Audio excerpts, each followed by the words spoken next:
Chose et on va découvrir aujourd'hui la recette de notre chef Michael Colafa.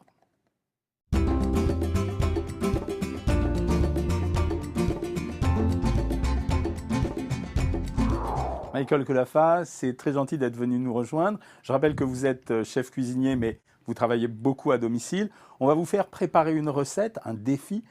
Dites-nous le nom de la recette qu'on va voir en reportage à l'instant. Donc, c'est une suprême croustillante light. C'est comme ça que je l'ai appelée. On y va.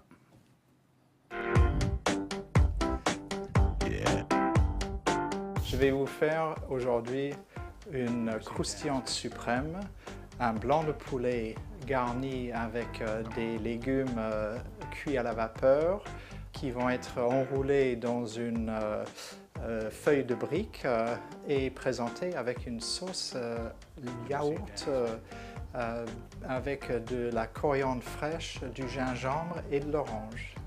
Je coupe des bâtonnets de à peu près 4 cm.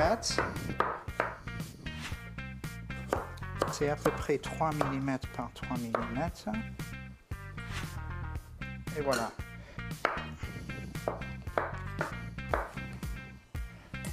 L'oignon. Je vais rajouter 3-4 minutes après le début de cuisson des carottes et ensuite tout va cuire à la vapeur ensemble. Pendant ce temps-là, je vais prendre les blancs de poulet, les couper en deux, pas tout à fait pour qu'on puisse les refermer après.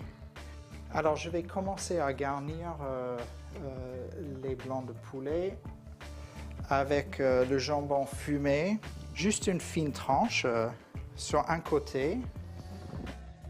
Ensuite, on a un comté qu'on va mettre des petites tranches fines. Les carottes ont cuit à peu près 3 minutes. Et j'ajoute les autres légumes.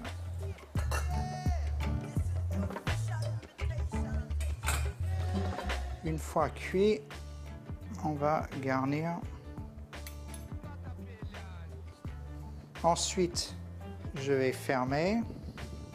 Et ensuite, je vais prendre la feuille de brique.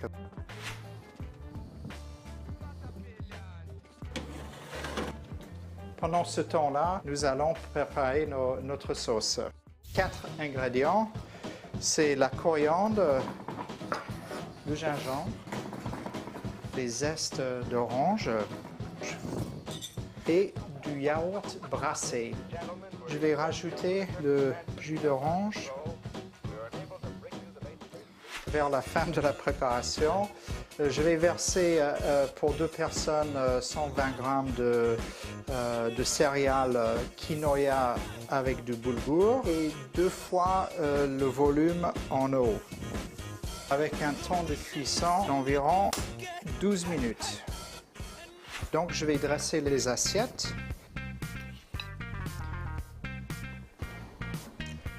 Et voilà nos croustillants de volaille.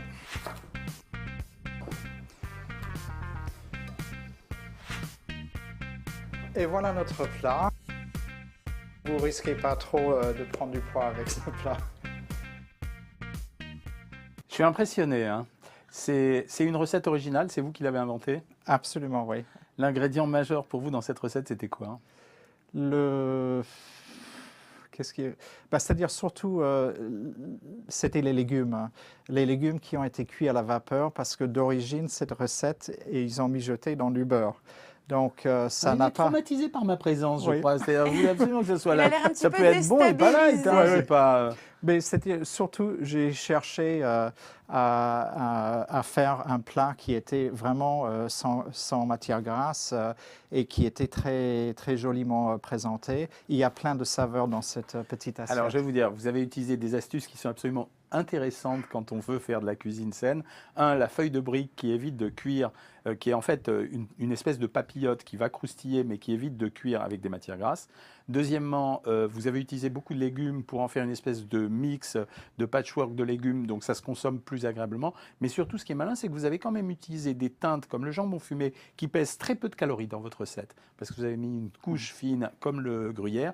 On aura un petit peu de matière grasse pour exalter le goût du jambon fumé et le goût fumé du jambon. Et au total, j'ai calculé votre recette, elle fait 270-280 calories par personne. Vous avez vraiment rempli le défi. C'est peu calorique? C'est relativement peu calorique. Et si vous insistez vraiment, je compléterai la réponse en disant qu'en faisant ce mélange boulgour associé au quinoa, vous avez associé deux produits qui sont l'un riche en fer, c'est le boulgour, et l'autre riche en magnésium, le quinoa. Et voilà comment on peut faire de la cuisine santé et en même temps diététique. Écoutez, moi j'en salive déjà, je ne comprends juste pas une chose. Pourquoi on n'a pas le plat sur le plateau pour goûter? Bien sûr, mais on goûtera la prochaine fois. Mais là, on va se lancer un nouveau défi maintenant.